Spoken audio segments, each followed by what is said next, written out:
Invite करती हूँ आज इस प्रभा खितान के इवेंट में, जो कि कलम नागपुर, एहसास वुमेन ऑफ नागपुर कलम का एक इवेंट है, जो कि हमारे आज guest of honour Geetanjali Shree हमारे साथ आए हैं. I would love to welcome her on stage.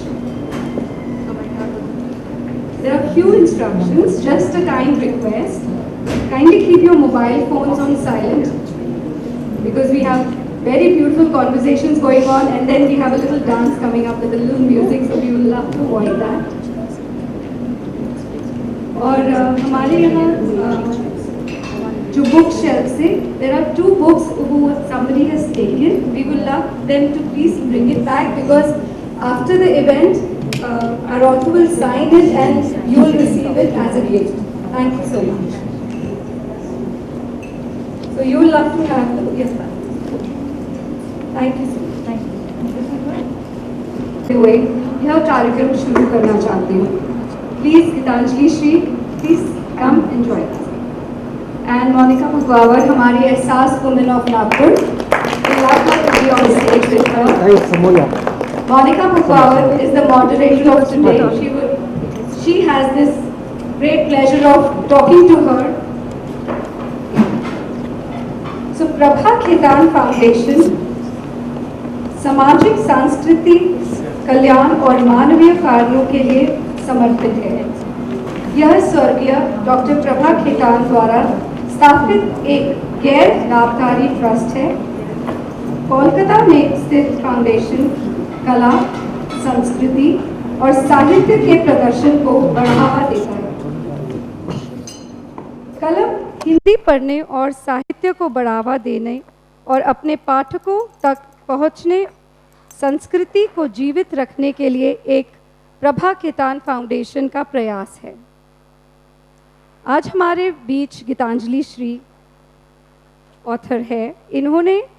इन्होंने काफ़ी प्रशंसित उपन्यासों माई, हमारा शहर उस बरस, तिरोहित और खाली जगह और रेत समाधि की इन्होंने किताबें लिखी है. वह भाषा और संरचना के नवीन उपयोग के लिए जानी जाती है.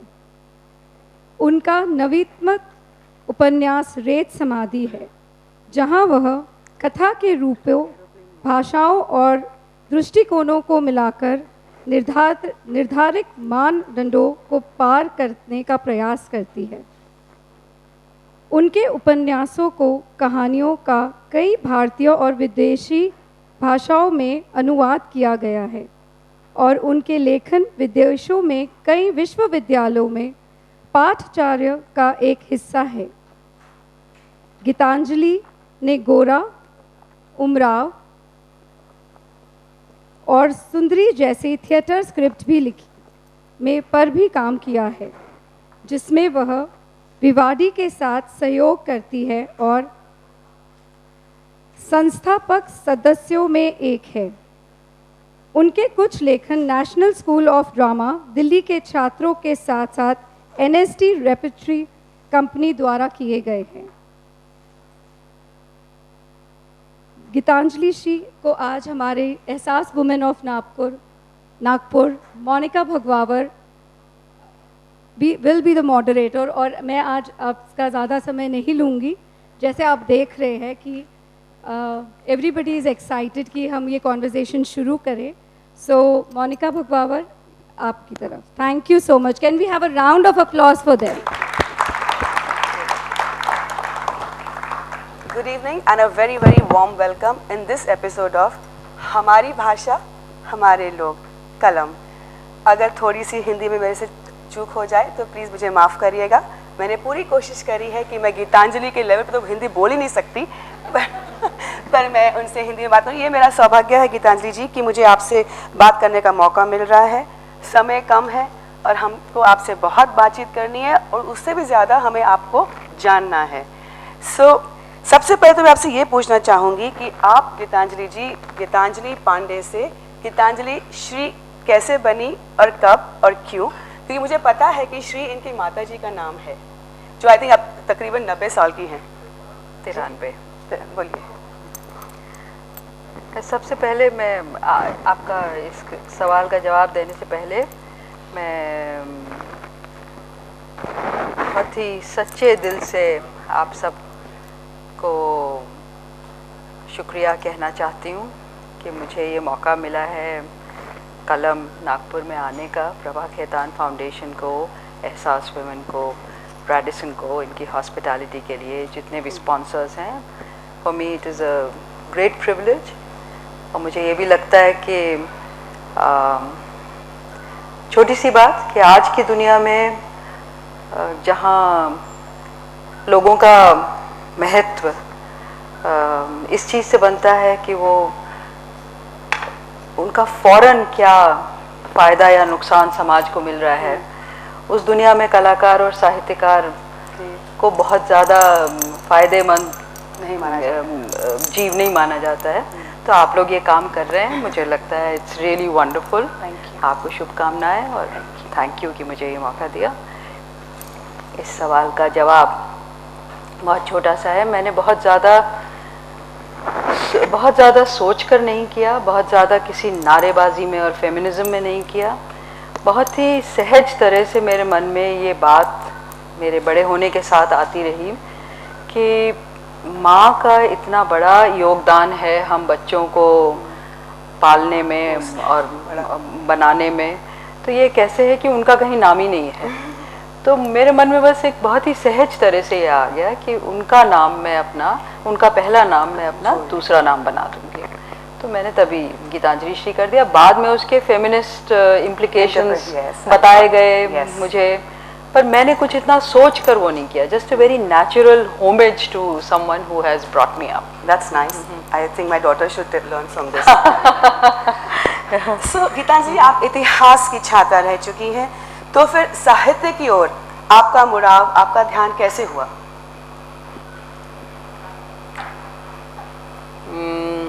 ये भी क्या मैं बताऊं। इतिहास की छात्रा ज़रूर रही हूँ। शायद इतिहास इसलिए लिया था कि इतिहास के संग इतिहास ऐसा विषय माना जाता था कि इसके साथ आप फिर IAS में जा सकते हैं। और आप आई थिंक आपके पिताजी IAS में थे। मेरे पिताजी IAS में थे, तो वो हमेशा चाहते थे कि बच्चे भी कंपटीशन में बैठें। तो इतिहास उसके लिए सही विषय था, आसान था कि उस तरफ जाया जाए। हिंदी साहित्य, जिस तरह की मेरी अपब्रिंगिंग थी, कॉन्वेंट एजुकेटेड वगैरह वगैरह, तो वो कोई एक नेचुरल चॉइस नहीं समझी जा रही थी उस समय। तो इसलिए इतिहास ले तो लिया, और इतिहास में जिन चीज़ों को पढ़ रही थी मैं, उसमें तो दिलचस्पी थी मुझे, लेकिन उस विधा में नहीं थी।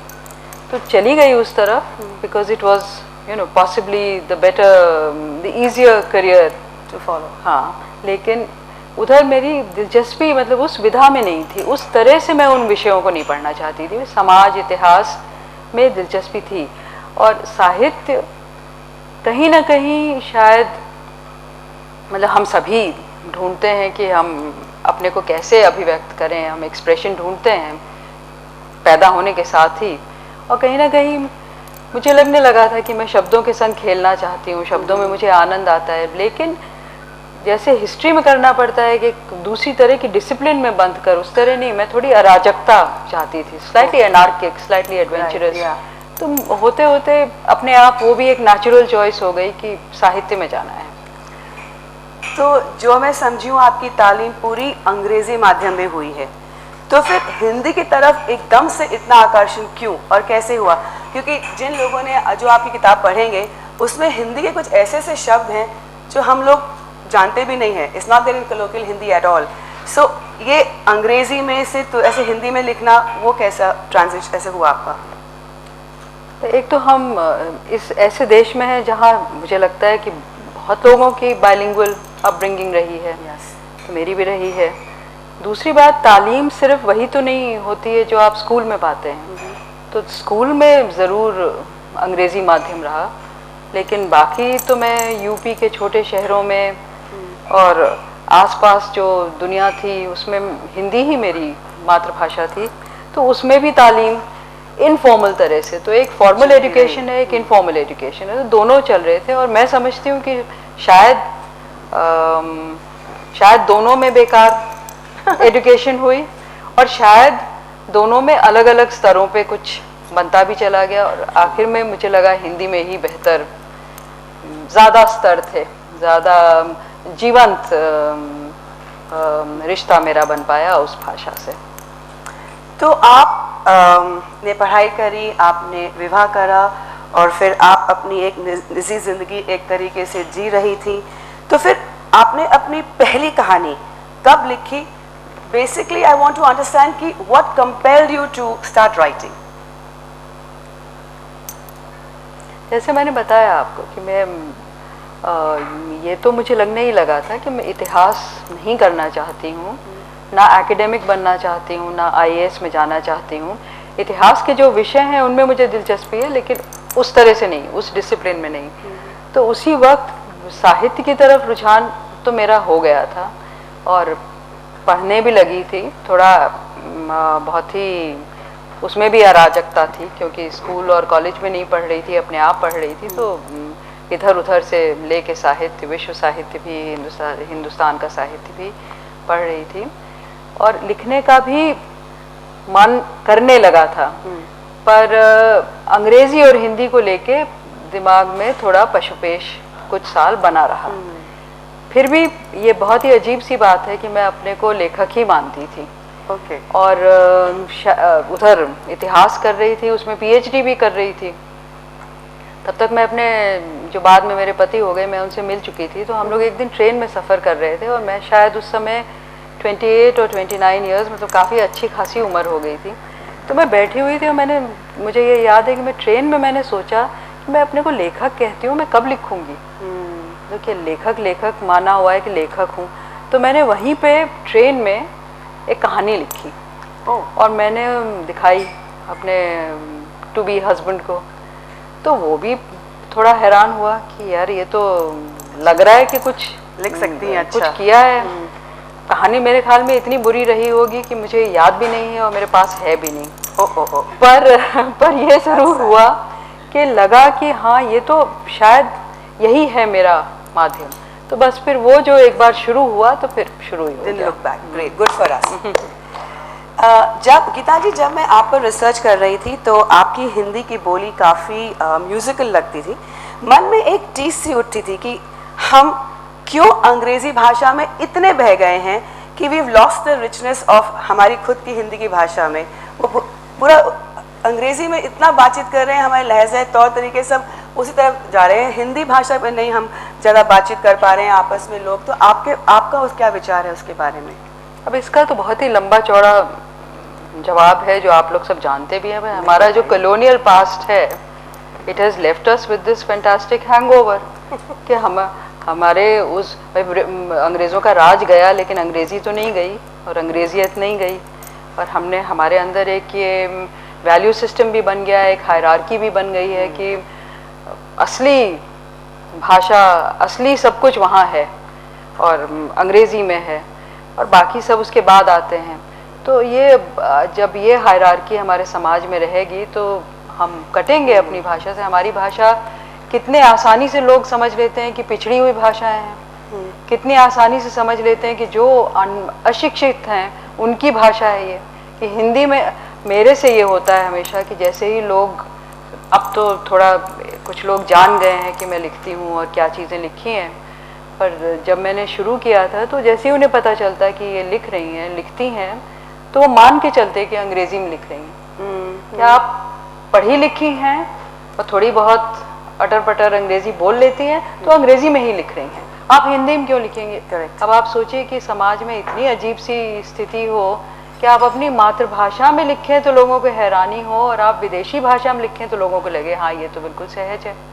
तो इसीलिए अब हम अपनी भाषा से कट गए, which in fact has an ancient lineage and it is a very very rich, not just Hindi, मतलब हमारे इस देश की जितनी हज़ारों और भाषाएं, न जाने कितनी, हज़ार नहीं हो तो भी।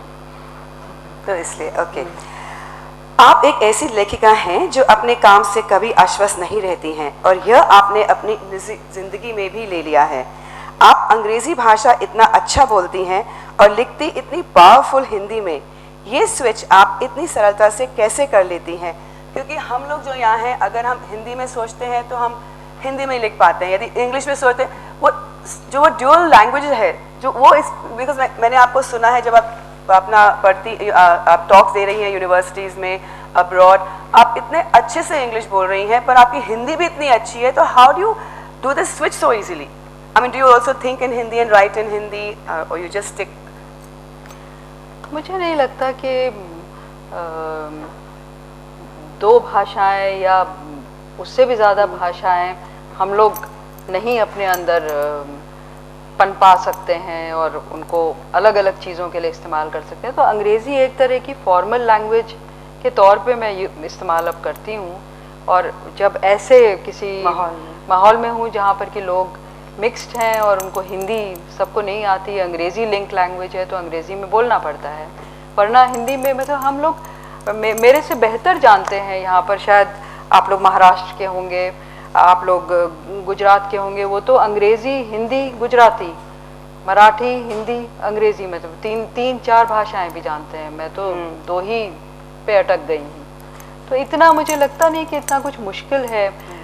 ये बात ज़रूर मुश्किल है कि आप ज़्यादातर हम लोग खिचड़ी भाषा बोलते हैं और खिचड़ी भाषा में सोचते हैं।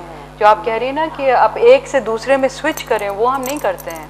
हम मिला के ही बोलने और सोचने लगे हैं। लेकिन अगर आप अपना पेशा आपने बना लिया है या अपनी ज़िंदगी बना ली है कि हम हिंदी में लिखेंगे और यूरोप जाएंगे तो अंग्रेज़ी में बोल देंगे, तो वो अपने आप डिवीजन होता जाता है। पर जैसे फ्रांस है, फ्रांस तो अपनी भाषा को लेके इतने अड़के रहते हैं कि वो इंग्लिश में नहीं बोलते हैं। हमारे देश में जैसे आप बोले हैं कि हाँ। हमारा जो कॉलोनियल हैंगओवर है, हम अपने आप को सुपीरियर समझते हैं यदि we speak in fabulous English, we have arrived. तो आई थिंक कहीं उसी लहजे से हम हिंदी को इतना इग्नोर कर रहे हैं। सही नहीं, बिल्कुल सही बात है। ओके, आपकी किताब मई को अंग्रेजी में, सर्बियन में, कोरियन में, जर्मन, फ्रेंच और उर्दू में भी लिया गया है। मेरा प्रश्न आपसे ये है कि आप अपने उपन्यासों में ऐसे ऐसे हिंदी के शब्दों का इस्तेमाल करती हैं, तो क्या जब इन भाषाओं में होता है कुछ चलाव, तो उसका सही मतलब, द फ्लेवर, द नुआंसेस, जो भावनाएं हैं आप वो इत्यादि, वो सही उतर पाती हैं क्या? बिकॉज आपने जो लिखा है और सामने वाला जो कर रहा है, उस फ्लो सही आता है क्या? आपने तर्जुमा की समस्या को लिया है कि आप जब एक भाषा से दूसरे में उतारते हैं किसी चीज़ को, तो क्या बदलता है, क्या उसमें रह जाता है वगैरह। तो ये तो एक समस्या है और इसकी ट्रांसलेटर्स हमेशा बात करते हैं। उसमें दोनों बातें होती हैं। कभी भी चीज़ वही तो रहेगी नहीं, थोड़ा उसमें कुछ फेरबदल होगा ही होगा, कुछ बेहतर भी हो सकता है। तो ऐसा नहीं है कि ये भी हो सकता है कि कोई किसी और भाषा में उसमें कोई और चीज़ जुड़ जाए जो इस भाषा में नहीं है। मैं नहीं मानती मेरे हिंदी के साथ ये हुआ है, लेकिन मेरे ख्याल में ऐसा मुमकिन है। जहाँ तक ये है कि भाई वो सही क्या वही सही चीज़ उतरती है उधर की नहीं, अब सही चीज़ क्या होती है? क्योंकि कोई भी चीज़ मैं जो बोल रही हूँ वो भी कोई फिक्स्ड एक चीज़ तो है नहीं। मैं बोल किसी तरह से रही हूँ, आप सुन किसी तरह से रही हैं, आप किसी और तरह से सुन रहे हैं, तो अभी ही उसमें इतने सारे आयाम बन रहे हैं, शायद इतने सारे मतलब बन रहे हैं कि थोड़ी ये बहुत ही ये एक लाइव प्रक्रिया चलती रहती है। उसमें चीज़ें कुछ और ज़िंदगी लेती रहती हैं, यहाँ से वहाँ जाने में कुछ और भी बनती हैं, और वो एक अंडरस्टैंडिंग मिसअंडरस्टैंडिंग का प्रोसेस चलता रहता है, उसी में कुछ बढ़िया कारगर भी होता रहता है। That's nice, okay. चलिए अब चलते हैं आपकी पुस्तक रेत समाधि की ओर। यह उपन्यास लिखने में आपको तकरीबन आई थिंक 6-7 साल लग गए। दोस्तों, इस उपन्यास ने देश विदेश में काफ़ी तहलका मचाया है और इसकी कहानी हम सबसे कोई ना कोई पात्र से या कोई ना कोई अनुभव से करीबी से जुड़ी हुई है। हम चाहेंगे गीतांजलि आप कुछ बताइए इस उपन्यास के बारे में। तहलका मचाया है कि नहीं ये मैं नहीं जानती हूँ। मचाया है। सबसे पहले यही कह दूँ। थोड़ी बड़ी किताब है और मेरी किताबें अक्सर कोई ये नहीं कहता है कि बहुत आसान किताबें हैं कि बस आप उठाइए एयरपोर्ट पे बैठिए और झट झट पढ़ जाइए। तो थोड़ा एकाग्रचित्त होकर, थोड़ा शांत होकर कहीं अकेले में बैठ के पढ़ना पड़ता है। तो इसलिए अभी बहुत से लोगों ने धीरे धीरे पढ़ी जा रही है ये किताब।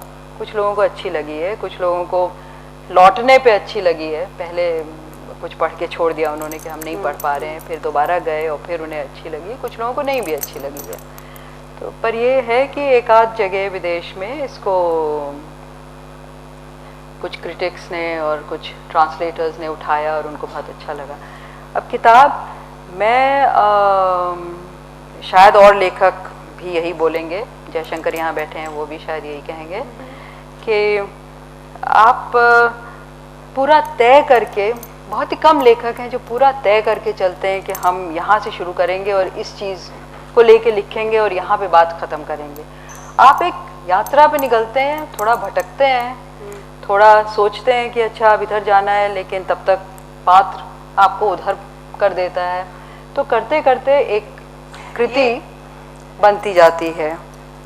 ये उपन्यास एक जॉइंट फैमिली के बारे में है जो दादी से शुरू होता है, और जैसे मैं कहा था कि काफ़ी अनुभव हैं इसमें जो हम सबसे रिलेटेबल हैं उसमें।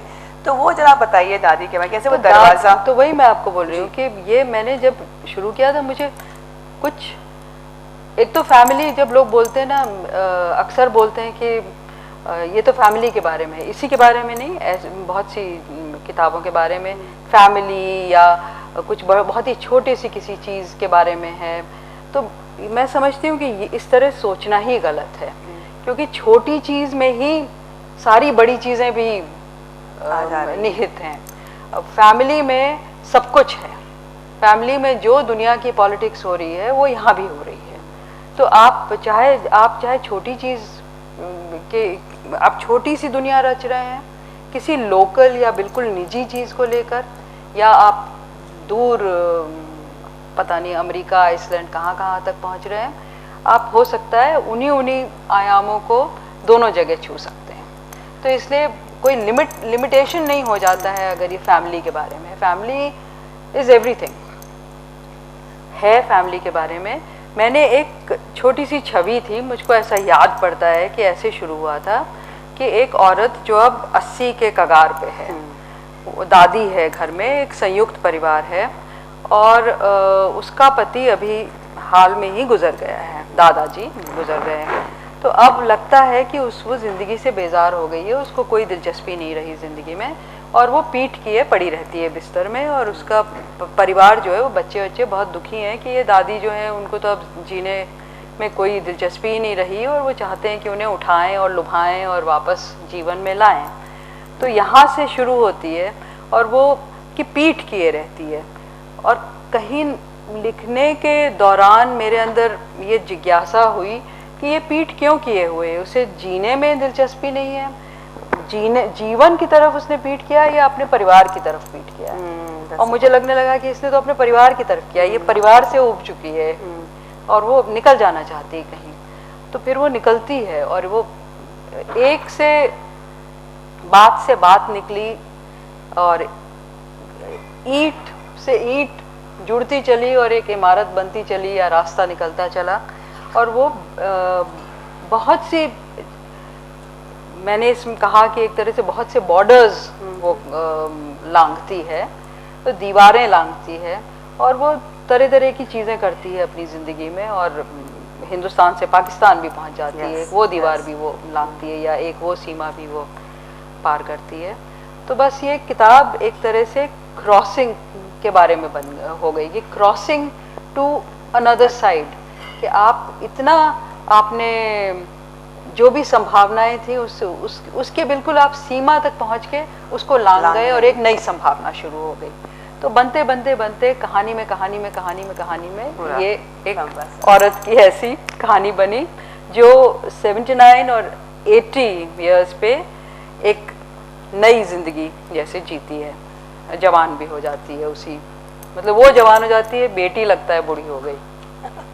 ओके दोस्तों, आपको जान के खुशी होगी कि गीतांजलि की ये उपन्यास पेन इंग्लिश अवार्ड में ट्रांसलेशन में इंग्लैंड में होने वाली है और यह पूरे दुनिया के 15 से ऊपर देशों में से चुनी गई है.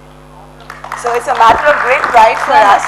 नॉट 15 से ऊपर देशों में. Languages में? पेन नहीं, पेन इंग्लिश वो चुनते हैं दुनिया से, हर जगह से कुछ किताबों को चुनते हैं, उनको ये अवार्ड देते हैं and they are translated.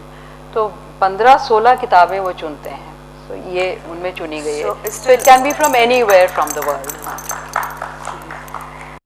So ये उपन्यास आपने कृष्णा सोबती जी को समर्पित किया है, इसके बारे में कुछ बताइए. मैं कृष्णा जी को मैं बहुत मानती थी, मैं उनके साहित्य को बहुत मानती थी, मैं उनको अपना गुरु भी मानती थी, मैं उनकी दबंगई की बहुत मुरीद थी. कृष्णा जी तो बिल्कुल, अगर आप लोगों ने पढ़ा है और उनको थोड़ा जानते हो तो वो बिल्कुल एक आइकॉन थी. तो मुझे वो जिस तरह से जो उनका अंदाज था, जो उनके तेवर थे, भाषा के भी, बात कहने के भी और मुंह तोड़ जवाब देने के वगैरह, वो तो she was a Guru for me. तो मैं कृष्णा जी को इसीलिए मैंने समर्पित किया. शायद मुझे ये इसकी जो मुख्य किरदार है वो लगने लगी कि ये तो दबंग है, कृष्णा जी की तरह होती जा रही है. तो ये भी लगा कि कृष्णा जी के लिए बिल्कुल सही है इसको समर्पित करना. ओके, गीतांजलि, आपने अपने एक उपन्यास में इन्होंने एक वाक्य लिखा है जो 2.5 पेजों में जाता है, 2.5 पन्नों में जाता है एक वाक्य. सो खैर वो तो अभी शायद नहीं पढ़ेंगे, पर मैं चाहूँगी आप अपने उपन्यास से कोई हमको सुनाइए जो आपका फेवरेट पीस हो, या you think that we could relate it with you. Favourite piece तो मैं नहीं जानती हूँ. जैसे आपने कहा ना शुरू में कि आप कभी संतुष्ट नहीं होती हैं अपने लिखे से, तो संतुष्ट मैं कभी नहीं होती कि ये तो बहुत बढ़िया हो गया. लेकिन चलिए कुछ ये वाला टुकड़ा अब क्यों, थोड़ी चीज़ें तो कोई भी कृति जो है, साहित्यिक कृति है, वो सिर्फ एक विषय तो नहीं होता है ना, तो उसकी एक पेशकश होती है जी. वो किस तरह से उसे कहा जाए. मतलब आप किसी से पूछेंगे कि तुम्हारा नाम क्या है, ओके मेरा नाम मोनिका है जी.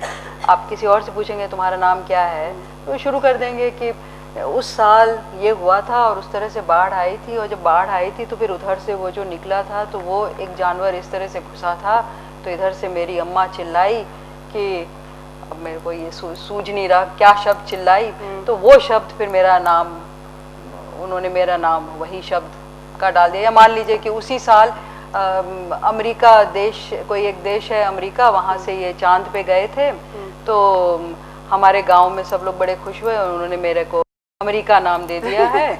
और इस तरह मैं कह रही हूँ कि कोई जो है लंबा चौड़ा इधर उधर करके बोलेगा, तो एक पूरा एक ढंग होता है. तो साहित्य जो है वो सीधा नहीं होता कभी.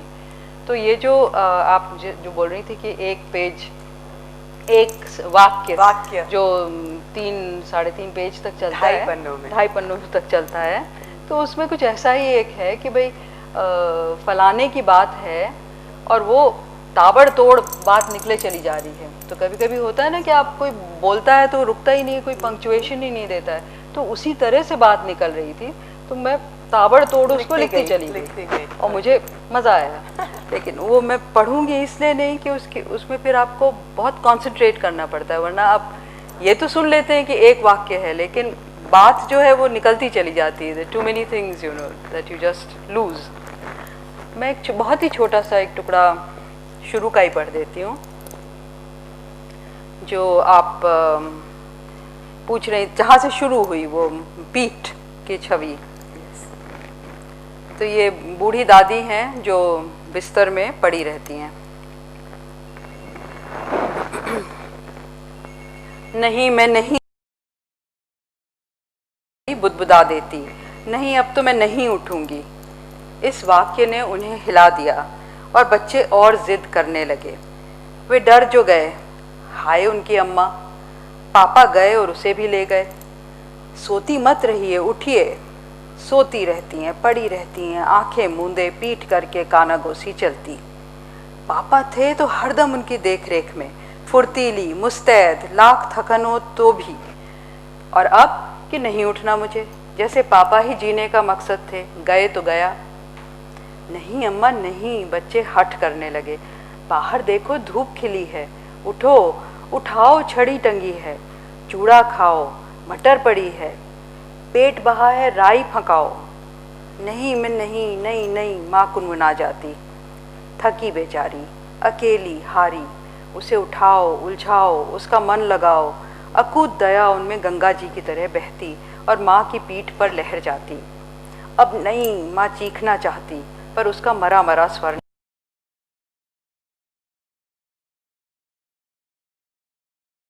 दीवार में घुसा रही है। क्या ऐसा था? कमरे की तरफ पदचाप आती और वो पीठ कर लेती, दीवार से सटने लगती। मरती जाती, आंख नाक बंद, कान ठप, मुंह सिला, मन सुन, अरमान नदारद, पखेरू उड़ उड़।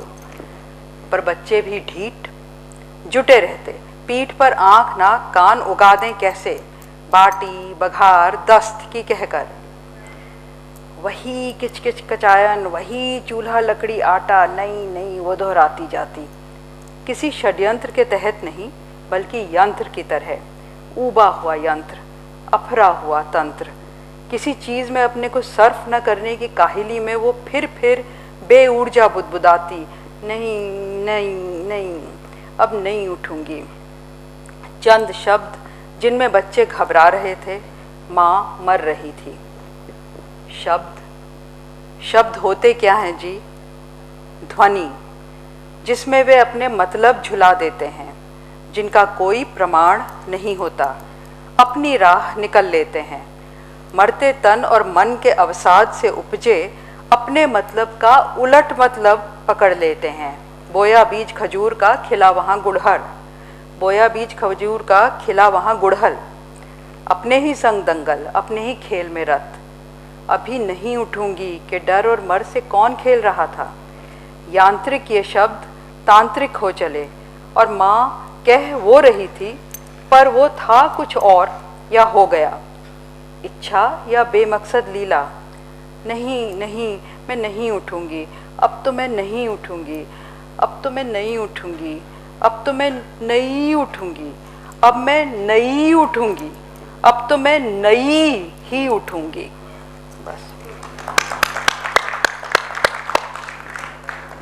मेरा प्रश्न अभी इसी से रिलेटेड है कि गीता जी, मैं बार बार आपकी हिंदी की ओर ही चली आती हूँ, क्योंकि आपकी भाषा का प्रयोग अनोखा है, अद्भुत है। कभी कभी सरल भाव में नहीं चलती हैं, शब्दों से उथल पुथल से हमें उकसाती हैं, आप हमें रिझाती हैं। आधुनिक सलीके से पुराने शब्दों का उपयोग आपने किया है। मुझे आप ये बताइए कि ये जो शब्द कई कई हमारी भाषा में विलीन हो गए हैं, वो आप कहाँ से ढूंढ के लाती हैं और कैसे उपयोग करती हैं? अगर मैं ले आई हूँ तो मतलब विलीन नहीं हुए हैं। तो हैं, उसको हम अपने जीवन से, अपने चारों ओर से, अपने बचपन से, सब तरफ से जो हवा आ रही है वहीं से हमको ये सब शब्द मिलते हैं। ये आप कह सकती हैं कि, बल्कि मैं कहती भी हूँ कि मेरी, क्योंकि पारंपरिक तरह से हिंदी की तालीम मैंने नहीं पाई, तो एक तरह से मुझको अपनी हिंदी खुद खोजनी पड़ी और मैंने उसको तरफ तरफ से खोजा। जो पढ़ती रही उसमें से भी मुझे मिला, जो मैंने चारों ओर अपने सुना वहाँ से भी आया, मेरे बचपन से आया। मेरे बचपन में गांव भी है, छोटे शहर भी हैं और दिल्ली तक तो पहुँची गई। तो ये सब का मिश्रण है जो ये मेरी भाषा को बनाता है। तो जो अंग्रेज़ी का शब्द है कि बहुत ही एक्लेक्टिक हिंदी है मेरी शायद, लेकिन वही शायद उसकी ताकत भी है। तो इसी तरह बनी है मेरी हिंदी को, वो है जगह जगह है, बस वो आती रहती है, जुड़ती रहती है, मेरी वोकैबुलरी में आती जाती है। कुछ याद आता है, कुछ सुनती हूँ, सब तरफ से आती ही रहती है। आपका जो ये उपन्यास है जी, रेत समाधि, आपने ये नाम क्या सोच के रखा था इस उपन्यास पे? उसका कुछ क्या उसका रिलेशन है कि जब हम ये पढ़ते हैं, जैसे कि ये अभी जैसे कोई आम व्यक्ति उठाता है किताब रेत समाधि, सो इसके बारे में कुछ बताइए। ये इसका शीर्षक मतलब मैं लिखती हूँ तो वो शीर्षक मेरे लेखन में से खुद मुझे लगता है कि वो प्रकट होता है, तो अपने आप ही आता है कि हाँ ये होना चाहिए इसका शीर्षक, तो बना उस तरह से। पर इसका मैं सीधा सीधा जोड़ कहानी से इसलिए नहीं बता पाऊंगी कि काफ़ी वो मतलब बहुत ही बारीक तरह से जुड़ता है बहुत सी बातों से। तो जब आप पढ़ेंगे तो आपको बहुत से संदर्भ मिलेंगे कि ये रेत समाधि क्यों। लेकिन मोटी मोटा मैं आपको ये बता सकती हूँ कि कहीं इस तरह की भी बात आती है कि कोई भी चीज़ ख़त्म नहीं होती, और हम सब जो हैं हम सिर्फ एक ही चीज़ नहीं है या एक ही शख्सियत नहीं है। हमारी भी बहुत सी कहानियाँ हमारे अंदर दबी हुई हैं, कुछ बाहर निकली हैं, कुछ अंदर चली गई हैं, कुछ विलीन लगता है हो गई हैं, पर ये सब हम में है।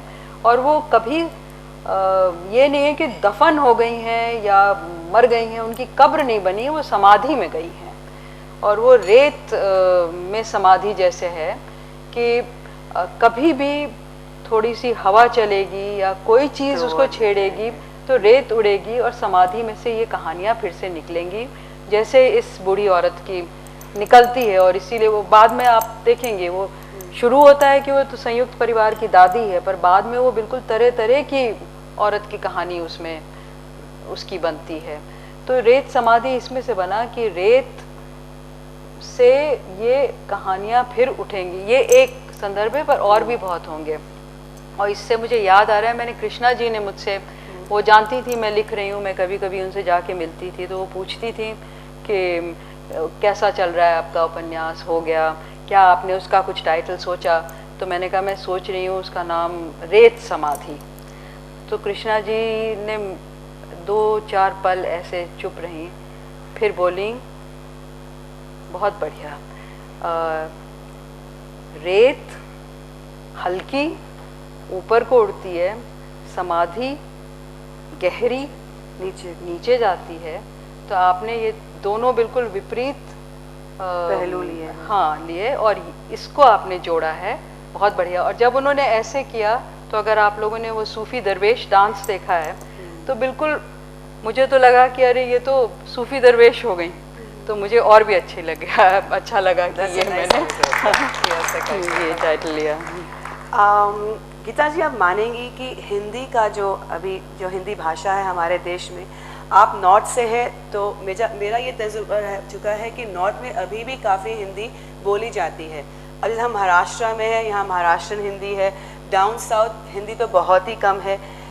और हमारे जो जनरेशन के हमारे बच्चे हैं, जो आने वाली पीढ़ियाँ हैं, उनमें तो हिंदी का कुछ बातचीत करने का लहजा ना रहा और ना ही कोई उनका शौक़ रहा, कोई बातचीत ही नहीं करता है हिंदी में। और इसीलिए हम लोग कोशिश कर रहे हैं कि ऐसा प्लेटफॉर्म लाएं जहां हम आपस में बातचीत करें हिंदी में।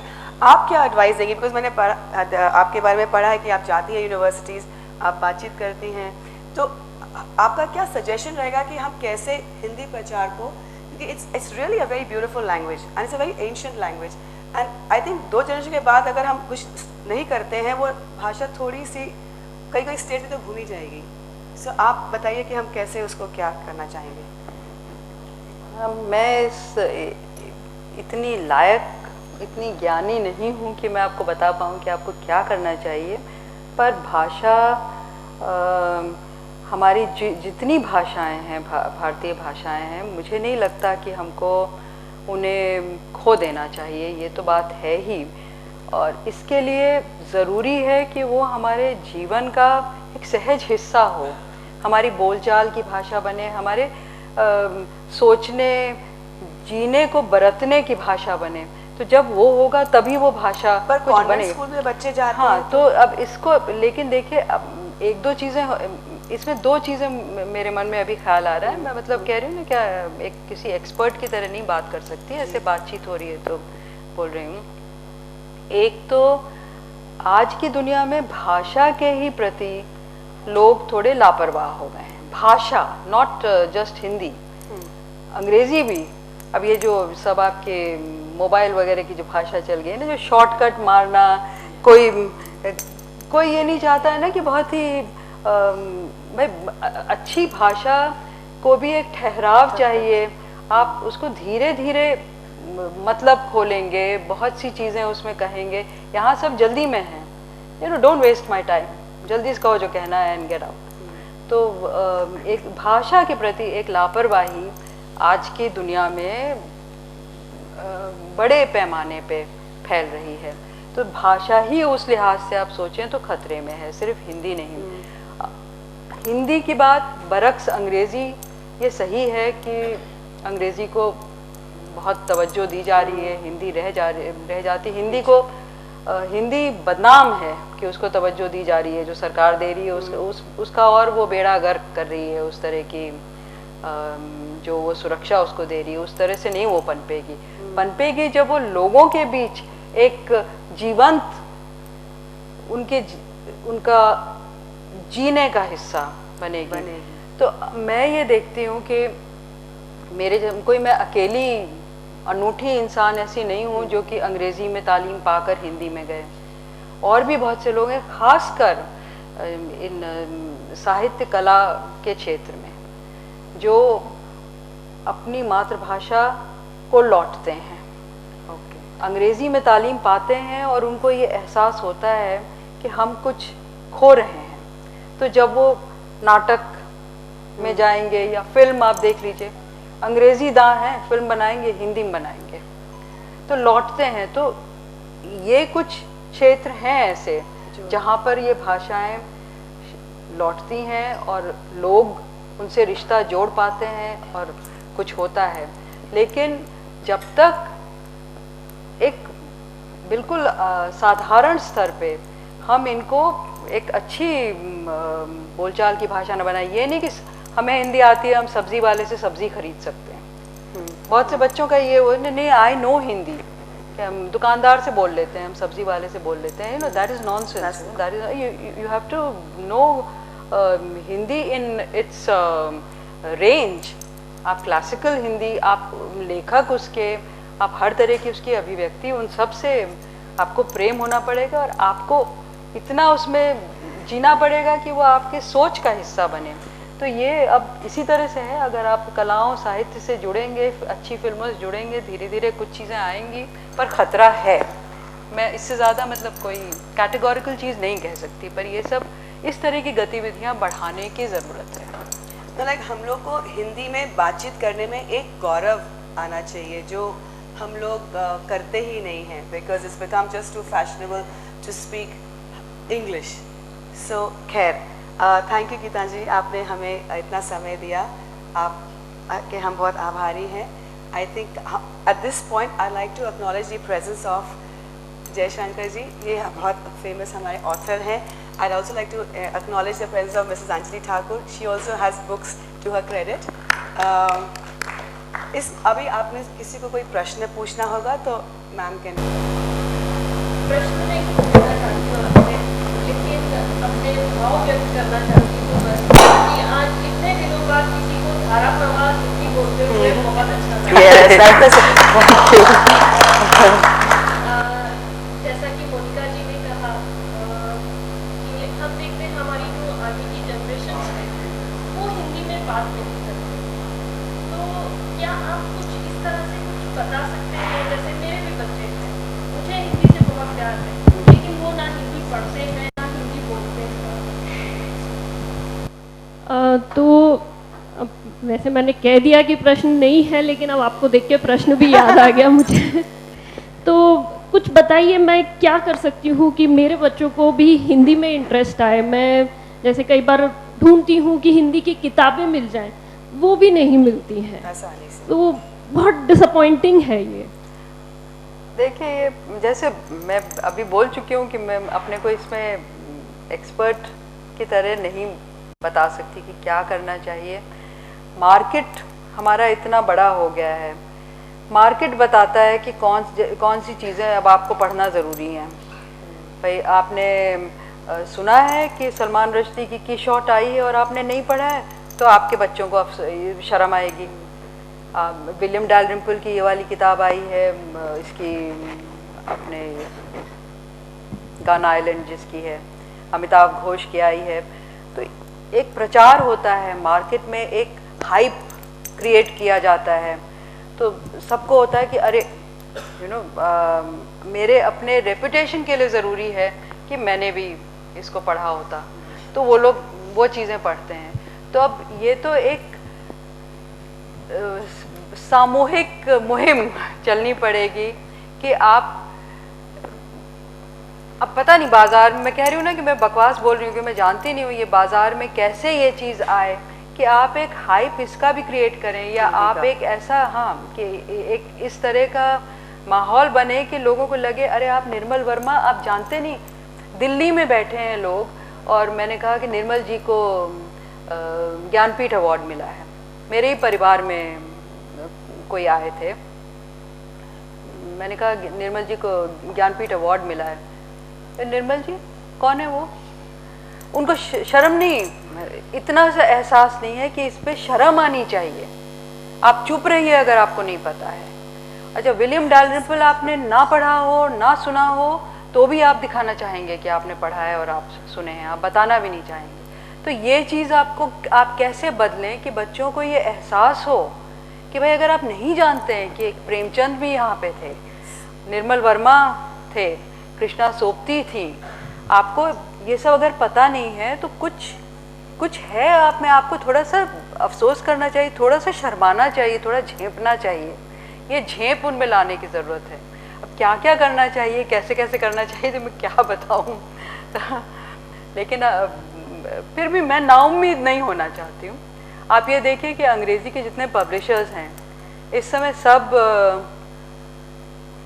हिंदी और अन्य भाषाओं और भी जो भारतीय भाषाएं हैं उनको भी छापने की कोशिश कर रहे हैं।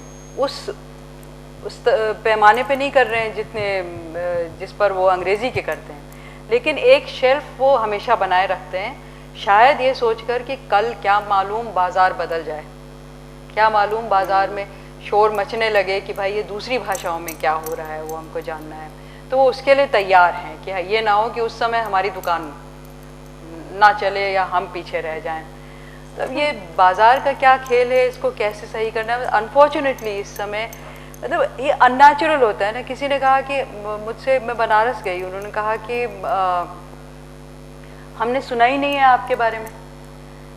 तो मैंने कहा कि हो सकता है कि ये आपकी कमी है ना कि मेरी कमी, कि आपने नहीं सुना है मेरे बारे में, कि आपने, अब मैं बार बार बेचारे विलियम डालरिम्पल का नाम ले रही हूँ, I have nothing personally against him, पर आपने उनका सुना है और मेरा नहीं सुना है, तो ये हो सकता है कि आपकी तरफ कोई कमी है, कोई, ये सब चीज़ें बिल्कुल ऐसे नेचुरल ऑटोमेटिक नहीं हो जाती कि अच्छी चीज़ आई तो वो सामने आई जाएगी, उसको लाना पड़ता है सामने। जैसे खाना है, क्विजीन है, आप देखिए कि you have to make a special effort. Thai cuisine आप कहीं इंट्रोड्यूस करते हैं, चाइनीज़ आप कहीं इंट्रोड्यूस करते हैं, इंडियन आप इंट्रोड्यूस करते हैं, लोगों में एक दूसरी तरह का थोड़ा टेस्ट डेवलप होता है और देखते देखते कोई चीज़ चल जाती है। तो icons are created, things are made popular. अब वो क्या क्या करना चाहिए, पब्लिशर्स को करना चाहिए, न्यूज़पेपर, जर्नल्स, टीचर्स, पेरेंट्स, मतलब सभी बहुत ही बड़े पैमाने पे ये बात। अच्छा, और अब ये शर्म बहुत ज़्यादा बोल रही हूँ, बस जल्दी से। प्लीज़ बोलिए। नहीं, ये जो है कि आपने कहा कि भाई फ्रांस में वो अपनी भाषा को लेकर उनमें इतना गर्व है कि अंग्रेज़ी वो बोलना ही नहीं चाहते हैं। हमारे यहाँ हमको शर्म ही नहीं आती, आई डोंट नो हिंदी। हाँ, पर आपको थोड़ी शर्म तो आनी चाहिए कि आपको नहीं आती हिंदी। अब मेरी क्या थी, भांजी बम्बई में रहती है, ये भी नहीं कि न्यूयॉर्क या लंदन में, बम्बई में रहती है। आई हमारे यहाँ, मेरी माँ मतलब अपनी नानी से मिलने, मैं भी वहाँ पे थी, छोटी सी, अभी उसने बोलना शुरू ही किया है, शायद एक दो शब्द ही बोलती है, ज़्यादा नहीं बोलती है, छोटी सी थी, कुछ साल पहले की बात है, अब तो बड़ी हो गई। बोली कि वो आई तो मैंने उसके संग कुछ कोशिश किया, उसको थोड़ा कुछ कारा वगैरह कुछ कोशिश की उससे दोस्ती करने की। मैंने कहा आओ झूला है वहाँ चलते हैं वगैरह, नहीं, उसको मेरे में कोई इंटरेस्ट नहीं आ रहा था। तो मेरी भांजी मुझसे कहती है कि मौसी उससे आप अंग्रेज़ी में बोलिए, वो असल में अंग्रेज़ी में सोचती है। मतलब उसको ये भी नहीं लगा कि एक तो वो हिंदी के लेखक से बात कर रहे हैं, दूसरा कि यह बच्ची अभी बोलना उसने शुरू नहीं किया, वो अंग्रेज़ी में सोचती है। तो अगर हमारे अंदर ये हमारा वैल्यू सिस्टम है तो कहाँ से, पहले हमें ये तो लगे कि हमें हिंदी नहीं आती है तो कोई चीज़ गड़बड़ है, ये एहसास तो हो, फिर ठीक होगी शायद हिंदी। कलम एक उसी तरफ एक कोशिश है हमारी। बिल्कुल बिल्कुल, नहीं मैं बिल्कुल, मैंने कहा शुरू में कि ये तो बहुत अच्छी चीज़ है आप ये कर रहे हैं, टाइम लगेगा। कलम संस्था की मैं सचमुच बहुत अभिनंदन करती हूँ कि उन्होंने हिंदी या कोई भी इंडियन भारतीय भाषा के लेखक को यहाँ पे बुलाया और उनका इंटरव्यू करवाया। एंड आज मुझे इतना अच्छा लग रहा है क्योंकि मैं खुद मराठी में लिखती हूँ एंड महाराष्ट्र में रहने के बावजूद लोग, मेरे दोस्त, कई दोस्त पूछते हैं ओह यू राइट इन मराठी, तो why don't you get it translated. अरे भाई तुम लोग महाराष्ट्र में रहते हो, जब मैं कहानी पढ़ूँ तो वो तो कम से कम समझो, पढ़ना शायद नहीं। तो हो सकता है ये एक मीडियम ऑफ इंस्ट्रक्शन स्कूल में जो सरकार बोलती है वो एक तरीका हो सकता है, आपको लगता है? वो सरकार जो कर रही है वो इतनी एक तो वो जबरदस्ती की ठुसाई कर रही है ना, हाँ। तो उसमें तो वो उस मुहिम को बिगाड़ रही है। मेरे को लगता है they are doing the right thing in a wrong way. हाँ, तो वो हमेशा यही करते हैं। हाँ, भाई बीजेपी वो कहे कि हमने तो क्या है वो ट्रिपल तलाक हटा दिया, भाई ट्रिपल तलाक हटाना चाहिए, लेकिन वो जिस लिए कर रहे हैं और जिस तरह से कर रहे हैं दैट्स रॉन्ग। सो इट्स तो एक मेरे को लगता है एक समाज या फिर एक वाचक के हिसाब से हमने ही इसको एक हाइप देना चाहिए, who right in vernacular languages and तभी ये हो सकता है। अंग्रेजी राज का हमारे दिमाग पे, हमारे मन पे इस तरह हावी होना, उसको लेकर हम लोगों में कोई चेतना तो जगे कि ये हो क्या रहा है। अंग्रेजी सीखो, अंग्रेजी बोलो, बहुत अच्छी बात है भाई। अंग्रेजी इस समय दुनिया में बहुत जगह चल रही है, it's an important link language, जानो ठीक है, पर ये सोचकर तो ना जानो ना कि हम अपनी भाषा नहीं जानते तो कुछ नहीं। और कितना आप भाषा, जैसे हमारी बहुत ही समृद्ध भाषाएं हैं। आज आपने जो 2 पन्ने पढ़े वो पढ़कर मुझे मेरे कॉलेज के दिन याद आए, जब मैं प्रेमचंद, गुलशन नंदा ये सब पढ़ती थी। ऐसा लगा अरे वापस मैंने हिंदी पढ़ना चालू किया, करना चाहिए, because I have been reading Marathi ज़्यादा, क्योंकि मैं लिखती हूँ मराठी में इसलिए, लेकिन अब फिर से हिंदी शुरू करूँगी। एंड दूसरा, अभी हाल ही में, not yesterday but orange city literary fest हुई थी, वहाँ पे एक राइटर का मैंने इंटरव्यू लिया था। She is a author of 2 novels and ऐसा बोलना नहीं चाहिए, मेरी 7 किताबें हुई हैं, उनकी 2, but she was invited because she writes in English. And I was interviewing her और वो एकदम सहमा गई, वो बोली आपकी 7 किताबें हैं and you are interviewing me, I should be interviewing you. बोली वो that is because of the publication or the publicity. Anyway, I am very happy कि आज आपने फिर से मुझे वो हिंदी का शुरू किया, so मैं फिर से वापस हिंदी पढ़ना चालू करूँगी, जो बीच में थोड़े साल छूट गई थी। Thank you so much. Thank you. Hello ma'am, हमारी बातचीत सुबह से हो रही है काफ़ी, लेकिन अभी मैं थोड़ा सा रुख हिंदी भाषा की तरफ से या भाषा की जो चर्चा हो रही है उसकी तरफ से वापस उन उपन्यास की तरफ जाना चाहूँगी। जब बातचीत हो रही थी तो बीच में आपने कुछ बात करी थी कि एक लेडी की सीमा, एक औरत की सीमा इतनी रहती है, उसको लांघ के वो आगे जाती है। तो जब आप एक उपन्यास लिखती हैं तो आपके जहन में कुछ ऐसी चीज़ें रहती हैं जो आप करना चाहती हैं, लेकिन इस फिज़िकल वर्ल्ड में आप वो कर नहीं पाती है, तो आप वो सोच में अपनी लेके आती हैं और उनको, अपनी उन इच्छाओं को आप अपने एक कैरेक्टर के माध्यम से अपने उपन्यास में जीती हैं? कुछ ऐसा है क्या? ज़रूर हो सकता है, क्यों नहीं, लेकिन ये मत सोचिए कि ये एक स्टैंडर्ड एक्सप्लेनेशन है मेरी हर कृति या किसी भी लेखक की हर कृति के बारे में, कि जो वो अपने जीवन में नहीं कर पाए वो उन्होंने कृति में कर लिया। यही नहीं होता, बहुत चीज़ें होती हैं ना। जो मेरी माँ अपने जीवन में नहीं कर पाई वो भी किताब में कर लिया। जो मेरे चारों ओर मैं बदलना चाह रही हूँ वो भी मैं किताब में बदल पाई। तो ये तो जो संभावित जीवन है, लेकिन ज़रूरी नहीं कि मेरे ही, वो किसी के भी हो सकते हैं ना। तो आप ये मान लीजिए कि कृति किसी एक चीज़ से और आत्म कथन से अकेले तो नहीं बनती है, उसमें बहुत चीज़ें आती हैं। बहुत, तो ये बस ये गलती मत करिएगा कि ये इसका मतलब है ये करना चाहती थी और ये हो गया। उपन्यास में हाँ, तो ये नहीं है। तो आप बहुत चीज़ें मिलकर, पर डेफिनेटली वो भी चीज़ें आएंगी जो आप चाहते हैं कि हुआ करें और नहीं होती हैं। आप 80 साल की औरत को शायद इतना बेजार देखकर चाह रहे हैं कि वो जिए और आप वो जीने लगती है, तो ये चीज़ होती है। लेकिन वो 80 साल की औरत कौन है? औरत भी हो सकती है, वो कोई एक औरत नहीं, वो औरत ही हो सकती है कि भाई औरत को ही कहाँ बंद करके आपने घर में रख दिया है, वो तो निकलना चाहती है, तो वो भी हो सकती है। मतलब इसके ज़रिए एक चीज़ ऐसी है जो हम लोगों तक दर्शा रहे हैं और पहुंचा सकते हैं। तो एक मेरा छोटा सा प्रश्न और ये रहेगा कि आपके अंदर की ये जो प्रेरणा आती है, जो आप डिफरेंट अलग अलग टॉपिक्स को लेके, अलग अलग शीर्षक को लेके जब आप लिखती हैं, तो इसकी प्रेरणा आपको कैसे मिलती है और आप अपने आप को कितना समय देती हैं उस एक पर्टिकुलर टॉपिक के साथ जुड़ने के लिए, ताकि आप उसके ऊपर कुछ लिख पाएँ? देखिए, बहुत तरह के लेखक हो सकते हैं, पर मैं समझती हूँ कि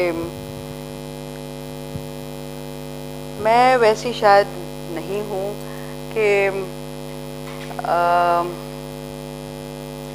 कि कोई फौरी चिंता को लेकर मैं लिख दूँ। एक उपन्यास ज़रूर मैं बहुत दिनों तक, हमारा शहर उस बरस जो मेरा सांप्रदायिकता को लेकर है, मैं बहुत दिनों तक परेशान रही कि हो क्या रहा है, हो क्या रहा है, हो क्या रहा है, और फिर मैंने उस पर सोचा कि एक उपन्यास लिखूंगी। तो एक तरह से वो बहुत ही सीधा जुड़ाव उसका हो जाता है कि अभी समाज में ये हो रहा है, अयोध्या में ये हो रहा है वगैरह, और यहाँ पर मैं किताब में भी कुछ उससे प्रेरित होकर मैंने लिखा। पर अक्सर इस समय मुझे याद नहीं आ रहा, बड़े अच्छे अच्छे लोगों ने ऐसी बातें कही हैं, और मैं आपको वही बात, किसने कहा है मुझे नहीं याद आ रहा, रामानुजन ने कहा है, किस तरह से कहा है मुझे याद नहीं, कि चिंताएं हमारे अंदर चलती रहती हैं बहुत सी चीज़ों को लेकर। हाँ, हम सब में, मतलब सिर्फ एक लेखक में नहीं, हमारे चारों ओर शाहीन बाग को लेकर चल रहा है, किसी और चीज़ को लेकर चल रहा है, वो चलती रहती है। पर लेखक अक्सर, अब मैं सबके लिए नहीं बोलूँगी, पर मैं समझती हूँ कि शायद ये अकेले मेरी बात नहीं है, वो अपने को एक ऐसी जगह में, ऐसी खाली जगह में रखना चाहते हैं जहाँ पर कि ये चिंताएं खुद उनके घूमते घूमते घूमते उनको पकड़ लें और खुद उनसे लगे कि कलम उठवा ली और शुरू करवा दिया। तो ये नहीं कि मैंने चुना कि मैं इससे प्रेरित हूँ, मैं यहाँ जाऊँ और अब मैं ये लिखूँगी। मैं एक जगह जाकर समाधि में बैठ जाना चाहती हूँ, और अब मैं इंतज़ार करती हूँ कि जो ये है मेरे अंदर और मेरे चारों ओर, पर इसको मैं वक्त देना चाहती हूँ कि ये मुझको पकड़ ले और मैं उससे ऑब्सेस हो जाऊँ और मैं लिखने लगूँ। तो इस तरह से मैं अपने को पूरी तरह से कभी नहीं जानूंगी कि अब इस पर लिख रही हूँ, हमारा शहर उस बरस को छोड़। आपकी सोच चूँकि राष्ट्रीय स्तर की है, ऐसा हमने अभी देखा और सुना भी आपको, तो आप भारत का भविष्य कैसा देखती है? और इसमें हिंदी की, चूँकि हिंदी तुम्हारा हमारी मातृभाषा है ही, तो आपके क्या विचार है और किस प्रकार का नेतृत्व होना चाहिए आने वाले समय में कि जिससे पूरा विश्व भारत को एक आदर्श के रूप में देख सके करके? मैं सिर्फ आपसे जानना चाहता हूँ आपके विचार। ये जो आप जिस तरह से आपने इसको रखा है, इस तरह से मैं विचार रखती ही नहीं कि भारत को आदर्श हो जाना है सारी दुनिया के लिए। भारत अच्छा हो, भारत की जो अच्छी चीज़ें हैं वो और उभरें, भारत की भाषाएं और समृद्ध हों, उनमें जो अभिव्यक्तियां हैं वो और ज़ोरदार हों, ये सब मैं ज़रूर चाहती हूँ। अब है इस समय जैसे बात हो रही है कि बाज़ार किस तरह से हावी है, अंग्रेज़ी किस तरह से हावी है, तो ये सब चीज़ें अच्छा, और इतनी तेज़ी आ गई है। साहित्य की बात करिए तो साहित्य की जो रफ्तार होनी चाहिए और साहित्य का जो तेवर होना चाहिए वो बहुत शांत होना चाहिए, और बाकी दुनिया वो बड़ी तेज़ी में है, तो एक तरह से दोनों की जो पेस है वो बिल्कुल अलग हो जाती है। भाई साहित्य आपको रोकने वाली चीज़ है, उसको आपको रोक देना चाहिए कि आप रुक जाएं कुछ देर और आप एक जगह टिक जाएं और आप में एक ठहराव आए और आप चुपचाप थोड़ा सा उसके संग, किसी चीज़ के संग रहें। दुनिया आपको रुकने के लिए मोहलत नहीं दे रही है, वो हर समय आपके मतलब जिस तरह की दुनिया हो रही है वो तो है कि भाई तेज़ी से निकलो, तेज़ी से भागो, तेज़ी से करो सब कुछ, वरना छूट जाओगे। तो अब ये जो एक कॉन्ट्रडिक्शन है, ये साहित्य जैसी विधाओं को जोखिम में डालता है। पर मैं नाउम्मीदी के साथ मैं रहना नहीं चाहती हूँ और शायद कोई नहीं रह सकता है। तो मैं अभी तो यही मानती हूँ कि हैं ऐसे लोग जो इस चीज़ को महसूस करते हैं, जो इतनी ज़्यादा जल्दबाजी में नहीं हैं, और वो अभी बचाएंगे दुनिया को भी, हमारे देश को भी, और हमारे साहित्य, हमारी भाषाओं को भी। मैं ये उम्मीद करना चाहती हूँ। एक चाहूँगी मैं, क्योंकि I was going through this book और आपकी कॉन्वर्जेशन से भी ये समझ में आया कि ये दो माँ और बेटी की कहानी है, और दो लेडीज़, और माँ छोटी हो रही है और बेटी बड़ी हो रही है, और वो एडवेंचर नानी दादी बनकर she crosses borders, mental borders and physical borders, and she crosses and goes to Pakistan. So I want to know, like, is it जो आपका जो पाकिस्तान वाला chapter है, is it are you like a third generation post Pakistan or partition, some experience of yours, or it just had to go, the flow had to go like that, or is it a personal experience that came out? मुझे ये चीज़ मतलब इस तरह के सवाल अक्सर पूछे जाते हैं लेखक से कि क्या ये आपकी कहानी है या आपने अनुभव किया है। मुझे लगता है कि आप लेखक हैं तो बहुतों के अनुभव से फ़र्क ही नहीं पड़ता कि ये मेरा नहीं है अनुभव। एज इट हैपन्स, हमारे परिवार में हमारी जानकारी में कोई नहीं है उस तरफ का, तो लेकिन ये चीज़ हमारे चारों ओर है। उत्तर भारत में, यूपी में जहाँ मैं पली बढ़ी हूँ, partition has played a big role.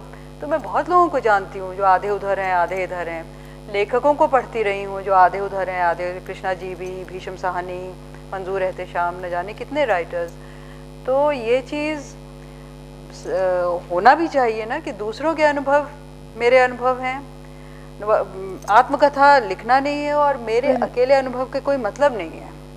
तो ये बहुतों का अनुभव कहीं ना कहीं मुझे परेशान भी करता रहा। इतने लोगों ने जिन्होंने पार्टीशन को रिजेक्ट किया है, उन्होंने मुझे बहुत उत्साहित भी किया। तो ये सब चीज़ें मिलकर वो बनी। मैं गई हूँ पाकिस्तान एक बार, वो उस तरह से थोड़ा उसकी ज्योग्राफी को जानती हूँ। मैं वहाँ पे गई और किसी को नहीं जानती थी। मेरे पति भी थे मेरे साथ, हम लोग किसी को नहीं जानते थे। इंतज़ार हुसैन जो वहाँ के लेखक थे, उनसे हम नेपाल में मिले थे, उसके बाद हिंदुस्तान में भी मिले। लेकिन जिस वक्त हम गए हैं तो हम सिर्फ एक इंतज़ार हुसैन को जानते थे। एक दिन था कि हम जहाँ भी हमने बुकिंग करी थी एक होटल में, एक दिन हम होटल में ठहरे, किसी को नहीं जानते थे, और हम जिससे मिलते उसने कहा यहाँ आप ठहर ही नहीं सकते, अपने घर ले गए, वहाँ से कि नहीं आपको हम वहाँ घुमाएंगे, अपने घर ले गए। तो ये है पार्टीशन जो एक दूसरे के मतलब बिल्कुल जान के पीछे लगता है पड़े हुए हैं। और ऐसी मोहब्बत और एक संगीत के बात से बात निकलती चली जाएगी, आप मुझे इतना मत बोलने दीजिए, पर वो बस मजा आ रहा है so we don't mind it. नहीं, वो मेरे बुजुर्ग That's थे। like very मतलब अतिथि देवो भव एक संस्कृत और हमको लगता था ये हमारा मोटो है, but it's resounded equally same in Pakistan. हाँ बिल्कुल बिल्कुल, वो मेरे सर पे बार बार हाथ रखते थे और आंखों से उनके पानी झड़ता था। अब मुझे नहीं मालूम उनकी कहानी, पर क्या कहानी रही होगी कि उनको एक थोड़ी, मैं जवान थी उस समय, तो वो बेटी की तरह मेरे सर पे हाथ रखते थे, उनकी आंखों में पानी झड़ता था और मैं सोचती थी कि पता नहीं मुझे देख के क्या चीज़ें उनमें छिड़ी हैं। तो ये है अजीब हिंदुस्तान पाकिस्तान। तो मैं वहाँ से वापस आई और ये तो मैं उसको जानती ही नहीं मैं कैसे उसको एक्सप्रेस करूँ, पर it was such a moving thing, और वो किसी ना किसी तरह से आया किताब में। और एक और कैरेक्टर है आपकी किताब में, आपने एक हिंजड़े को इंट्रोड्यूस किया है जो अभी तक इंडियन फिक्शन में जल्दी से नहीं आया है। इंग्लिश फिक्शन में अरुंधति रॉय का आया है, बट वो भी जल्दी से नहीं आया है। हाँ, मतलब बहुत देर बाद आया और बहुत कट सा गया है। आपने उसको एक प्रॉपर जगह दी है इंडियन कम्युनिटी में। So I want to know what also Priyanka in the novel the हिजड़ा का जो पात्र है, तभी आप पढ़ रहे हैं उसको, आप मेल की तरह से पढ़ना फीलिंग आता है, कभी आप उसके ऊपर पढ़ते तो वो फीमेल के भाग से भी That's what कि कभी किसी हिंजड़े को इतना क्लोजली, और फिक्शन का पार्ट तो शायद नॉन फिक्शन में हुआगा, फिक्शन में किसी ने नहीं किया। It's pretty brave. And what made you include that character? Because we had this VLF session and Madhvi Menon was here and she said कि हम जो ये थर्ड जेंडर जो हमने नाम दिया है, it's and call that कि वो बाहर की देन है। Actually we had always accepted and they were like always part of the royalty and they were always part of the society, and suddenly we cut them off. So are you trying to just get back them in the mainstream or get people okay with that interacting with them is? मेरा problem ये है कि मैं अपने लेखन को लेकर आश्वस्त नहीं रहती। मुझे अपने लेखन पे कोई बड़े बड़े गुमान नहीं है कि आई एम सम ये और वो, पर मुझे इस बात पे मैं आपके बहुत ही एरोगेंटली मैं ये बात कहूँगी कि मैं ना किसी के लिए लिखती हूँ, बहुत एरोगेंटली इस बात को कहूँगी कि ये नहीं सोचकर कि हाँ मुझे तो ये करना है, मुझे तो ये दिखा देना है और ये चीज़ ऐसे कर देनी, मैं इसलिए नहीं करती। जो हुआ है बहुत ही नेचुरल तरह से हुआ है। तो ये सोच कर कि नहीं हिजड़ा को मुझे लाना है, हिजड़ा को रीइंस्टेट करना है, नहीं, no such grand schemes, no such grand formulas या मूवी। बहुत ही सहज तरह से, मैं खुद भी नहीं जानती हूँ, अब हिजड़ा हम सबकी ज़िंदगी में आते जाते रहे हैं, हमारे घरों में भी आए गए हैं। हमारे यहाँ एक आती थी, रोज़ी नाम ने तो नहीं था, इसमें है रोज़ी, बल्कि उनका नाम भी मुझे नहीं याद है, पर बुआ उनको कहते थे, और वो होली दिवाली ऐसे वक्तों पे आती थी, घर के अंदर नहीं आती थी, और माँ उनको जो भी देना होता था वो देती भी थी। तो वो भी एक इमेज है, और भी हिजड़ाओं की है, पर कहीं ना कहीं मतलब लेखक को संवेदनशील भी होना चाहिए, जिज्ञासु भी होना चाहिए कि है कौन ये, तो पता नहीं कहाँ से वो आ गई और उसके बारे में कुछ। I think it will open doors, I think for literature में, एटलीस्ट फिक्शन में उनको शायद जगह और मिलती जाएगी अगर आपसे शुरुआत। पर देखिए ये भी एक अजीब चीज़ है कि मैंने ऐसे सोच के नहीं किया कि मुझे एक हिजड़ा कैरेक्टर लाना है इसमें, पर फिर मैंने सुना कि अरुंधति रॉय की किताब में भी आ गया है, और मैं अपना अलग लिख रही हूँ, मैं अलग लिख रही हूँ, वो अपना अलग लिख रही है, we have no contact with each other. तो हो सकता है किसी एक वक्त में कोई मुद्दा हवा में फैलता है और कहीं ना कहीं वो भी आपके चेतन अवचेतन को घेरता है।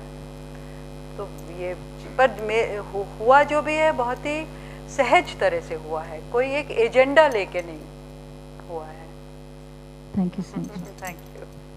Thank you so much. And I think जो हमारी बातचीत शुरुआत उपन्यास से हुई और कहाँ कहाँ पाकिस्तान इधर उधर हम कैरेक्टर्स से घूम फिर के आज हम आए हैं, एक चीज़ जो हमने नोटिस की है, मैंने नोटिस की है कि जितने भी लेखक लेखिकाएँ हैं बहुत ही ब्यूटीफुली वो सोचते कम हैं और प्रेजेंट रह के, जैसे आपने बोलते खाली जगह एक स्पेस क्रिएट करते हैं जहाँ से आइडियाज़ और कैरेक्टर्स उन तक आते हैं और वो सिर्फ उन एक चैनल बनते हैं वो सब लिखने का।